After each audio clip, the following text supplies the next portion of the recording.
I'm Aria Doe. I'm the Executive Director of the Action Center, and we've been operating for the last 12 years in the Rockaway community, helping an impoverished community to uplift itself and to be able to find different pathways to get out of what is inherent in a community that lives below poverty levels. Since day one of after Hurricane Sandy hit, we've literally been saving lives here at the Ocean Bay Community Center. We serve between 600 and 1,000 residents on a daily basis, making sure that their basic food needs are taken care of, nutritional needs. We've expanded to medical needs as well as to legal needs are taken care of. We've sent so many clients in the middle of heart attacks or strokes to the hospital and have saved lives. It's not what we signed up to do, but it is what we made a choice to do. And with help throughout the community, we've been able to, on our watch, make sure that people stay healthy here in this community while we ring the clarion call to get help out here. Having said that, I came from a very disturbing meeting on December 20th. This is a New York Housing Authority building, and the Action Center did have an after-school program in here prior to Superstorm Sandy. We definitely want to get that program back up and running, and we want to work closely with NYCHA to make sure that it happens. But we were informed by the officials, the NYCHA officials in this meeting, that we had to stop all relief operation. We had to basically turn the 600 to 1,000 residents away and not meet their medical or their legal needs, as well as not meet their nutritional needs or their basic needs to stay warm and as comfortable as possible in their mold-infested apartments.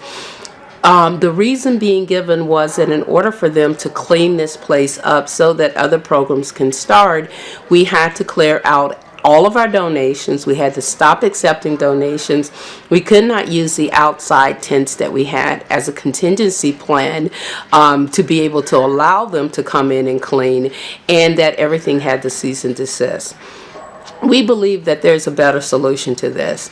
The contractors who actually do the cleaning for NYCHA have informed us it's a simple matter for us to clear one room, they clean it, then we clear the next, they clean it, and this will allow us to continue with our distribution services as well as our medical and our legal. In addition to that, we do have the tents, the same tents that were used to save lives by FEMA and the Red Cross outside, so there is a viable, workable solution out there. When we say this is a matter of life and death, we are talking in the literal sense. Not an hour after I had this meeting with NYCHA, a young mother came in to me and I had to rush her to medical. She was exhibiting either a mild stroke or a heart attack. She was right in the middle of it, and our nurses sent her to the emergency room. Now, had we not been there, or had this been the 28th, the day after the day we were supposed to close, 4 young children could not have their mother and this community be in the midst of grief. This is not a for-profit operation. It's not simply a matter of closing a store or moving a church down 50 blocks, but it is an operation that basically is keeping the community together, saving lives, not hundreds, but, hundreds and thousands of lives. And even if it was only one life, whose life should it be? And whose life would it be? And who wants to sign up to be the one that we miss out on because we could not come up with a solution to clean in the midst of saving lives? That's what we need help with, to come up with a viable solution and to be able to continue on all fronts. And we're absolutely sure that if everyone gets together and talks, that a viable solution can be found. Thank you. How can we best support your efforts?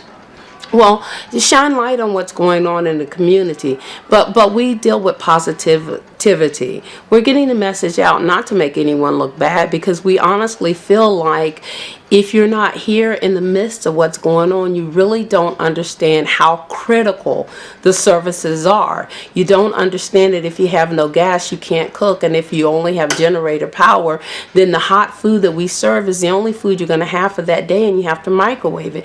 You really don't understand that if you've lost your job, you've lost your car, you've lost all your clothes, you don't have $45 to make a copay to go to a medical facility, that we are holding you up. And you don't understand that your kids would be sleeping on moldy, wet, mildew beds if but for these services. You also don't understand that with the tensions in these communities, the way that it flows, having this stable beacon of hope for the community also helps to keep tensions level, and that the dike that's in the hole that is surrounding it, if it is pulled out, then the consequences could be and would be catastrophic. So we believe that it's just a lack of understanding, because we are really talking about something so simple as, let's work with a viable strategic plan to make sure that the center is cleaned and to make sure that we save lives. They're not mutually exclusive, and intelligent folks, of which we all are, can get together and make it happen. So what you can help us with is just to make sure that that understanding flows, how critical the service is, what the service has done, and let's brainstorm. Let's come up with solutions to make this a working option, as opposed to no option at all.